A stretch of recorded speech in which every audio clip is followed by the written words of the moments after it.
Tonight, better late than never, the number 2 Republican in the Senate saying he couldn't, quote, disagree, or saying he, quote, couldn't disagree more with former President Trump, who over the weekend called for the termination, his words, termination of the U.S. Constitution so that he could be reinstalled in the White House.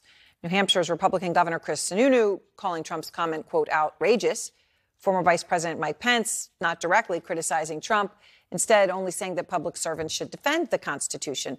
But interestingly, Senator Ted Cruz wouldn't answer when asked by CNN just moments ago for a response to Trump's comment. Wouldn't answer at all, which is odd because Cruz so often describes himself as a staunch defender of the Constitution as his identity. I've spent my life fighting to defend the Constitution. Listen, I'm a constitutionalist. Does it depend how you define it? All right, out front now, Harry Enton, our senior data reporter. So, Harry, look, for years, we've seen Republicans be silent or make excuses or, try to run away from Trump's outrageousness because of his influence with the Republican base. Ted Cruz knows that that's his identity, and yet he just refused to answer the question when we asked him about what Trump said. Is Trump still that popular with the Republican base that would justify something like that? Well, we can get into Cruz in a minute, but, I would just say this. The NBC News poll has a very interesting question, which essentially asks Republicans, are you more of a supporter of the Republican Party or of Donald Trump?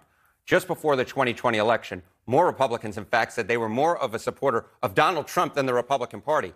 But you look now and you see those numbers have reversed themselves. Far more Republicans now say they're more of a supporter of the Republican Party than Donald Trump. Donald Trump's number on that poll is now at the lowest point that NBC has ever recorded. Okay, that's fascinating. So, but Republicans, some of them are still choosing to remain silent on, an issue that is a slam dunk for, traditional Republicans, right? Which is the Constitution, loyalty to the Constitution. Yeah, that's exactly right. And I'm not quite sure I quite understand it. We have polling on this, which essentially asks, okay, is an issue important to you or important to your identity as an American, right? And the idea essentially of individual rights enshrined in the Constitution, extremely important among Republicans. 63% say that they're extremely important, those individual rights enshrined in the Constitution. That is actually higher than the 50% of Democrats who say that. In fact, of all the issues that were polled for being extremely important to your identity as American, basically that individual rights enshrined in the Constitution was in fact the highest for all Republicans.